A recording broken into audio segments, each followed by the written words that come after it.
Assalamualaikum warahmatullahi wabarakatuh. Halo sobat setia Fakta Kehidupan. Tidak lupa kami sampaikan salam sehat, salam sejahtera. Semoga tercurah segala bentuk kebaikan dan juga kita semua dalam lindungannya. Seperti biasa, kita akan berbagi kisah dari yang unik, menarik sampai bikin nangis. Mari kita simak kisahnya.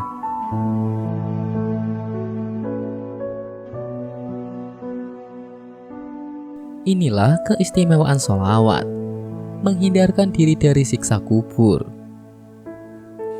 Sholawat kepada Rasulullah SAW memiliki keistimewaan yang luar biasa.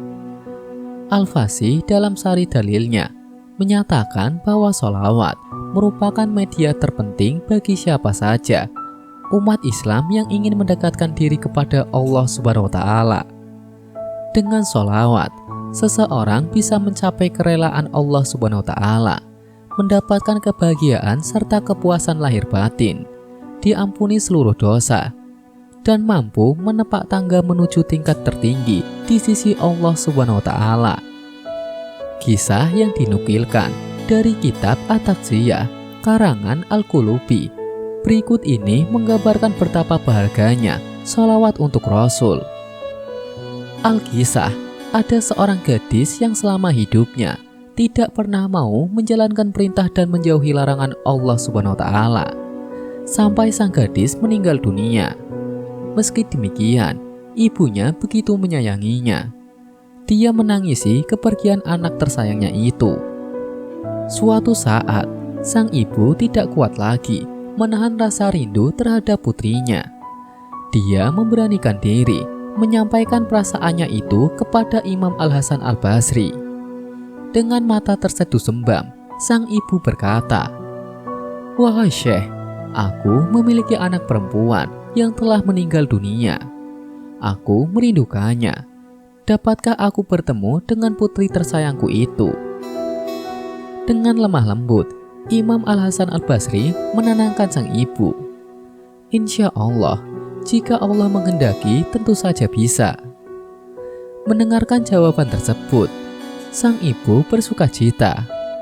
Tanpa banyak kata, sang ibu mendesak Hasan agar memberikan amalan yang dapat mempertemukannya dengan sang buah hati, meski di dalam mimpi. "Bagaimana caranya? Aku sudah tidak tahan lagi, ingin bertemu dengannya dan aku ingin tahu keadaannya sekarang," desak ibu itu kepada sang imam. Melihat kesungguhan ibu itu, Imam Al-Hasan menasihatinya agar tidak berlebihan menanggapi kesedihan akibat kepergian orang yang kita cintai. Lakukanlah sholat 4 rakaat setelah melaksanakan sholat isya pada waktu-waktu terakhir. Saat subuh hampir menjelang, dalam setiap rakaatnya bacalah surat Al-Fatihah dan surat At-Takasur. Setelah itu berbaringlah sambil membaca sholawat untuk Rasulullah hingga Anda terlelap, kata sang imam memberikan nasihat. Mendengarkan arahan itu, sorot mata ibu itu yang tadinya sayu kini bersinar. Ia percaya cara itu bisa mempertemukannya dengan sang putri. "Baik, akan saya laksanakan apa yang Anda perintahkan." Ibu itu pun pergi, dan langsung pada malam harinya ia mengerjakan apa yang diperintahkan oleh Al-Hasan Al-Basri. Benar saja, ia akhirnya dapat melihat putrinya dalam mimpi. Namun yang membuat ibu itu sedih adalah keadaan di depan matanya yang begitu mengerikan.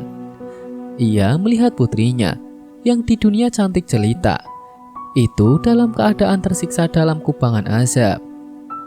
Di tubuhnya terlilit baju dari tembaga yang meleleh karena dipanaskan, dan tangan serta kakinya terikat dengan borgol yang terbuat dari api yang menyala-nyala. Ibu itu menangis tersegukan ketika melihat keadaan putrinya yang menyedihkan disiksa di alam kubur. Keesokan harinya, ibu itu langsung menyampaikan apa yang dilihatnya dalam mimpinya kepada Al-Hasan Al-Basri. "Apa yang harus aku lakukan?" kata ibu sambil mengusap air mata. "Bersedekahlah untuknya. Semoga Allah mengampuninya kata Al-Hasan menyarankan. Pada malam harinya, Al-Hasan Al-Basri bermimpi, seakan-akan ia berada di sebuah taman yang sangat indah, yakni taman-taman surga yang dijanjikan. Di dalamnya terdapat ranjang yang tinggi, nan indah berhiaskan pernak-pernik yang tak pernah dilihat di kehidupan dunia. Di atas ranjang itu, ada sebuah perempuan berparas cantik jelita, laksana bidadari surga, berhiaskan intan permata dan bertahtakan mahkota yang terbuat dari cahaya. Setelah saling pandang, si gadis menyapa Al-Hasan dahulu dan penuh sopan santun. "Anda kenal dengan saya?" Al-Hasan menggelengkan kepala dan berkata, "Memang siapa Anda?" Kata Al-Hasan, "Aku adalah putri dari perempuan yang mendatangimu kemarin. Dan Anda nasihati agar membaca sholawat untuk Rasulullah," ujar gadis itu. Hasan pun langsung tercengang. Ia merasa heran, keadaan gadis itu tidak seburuk dengan apa yang dikisahkan sang ibu. Untuk memastikan keadaan bahwa gadis yang bertemu dalam mimpinya itu adalah anak dari sang ibu, Al-Hasan berujar, "Ibumu telah menceritakan keadaanku padaku, tapi aku tidak melihat engkau menderita dan tersiksa. Kau tampak mendapatkan kebahagiaan di sini," kata Al-Hasan. "Tapi kenyataannya, sekarang aku baik-baik saja, seperti yang Anda lihat," jawab putri itu. "Lalu apa yang menyebabkan engkau mendapatkan karunia besar dan kedudukan yang terhormat di sisi Allah Subhanahu wa Ta'ala, wahai anakku?" Dengan wajah ringan, si gadis menceritakan keadaan dan teman-temannya yang berjumlah 70.000 orang. "Kami mendapatkan azab yang amat pedih, sebagaimana diceritakan ibuku padamu. Nah, suatu saat, lewatlah seorang laki-laki saleh membaca sholawat 1 kali, dan pahalanya dihadiahkan pada kami. Seketika itu, Allah menerima amalnya dan membebaskan kami dari azab itu," katanya. Subhanallah, kata Al-Hasan. Ia pun segera bergegas menyampaikan berita gembira ini kepada sang ibu. Semoga kisah di atas bisa menjadi pelajaran untuk kita semua. Sekian, wallahu a'lam bishawab.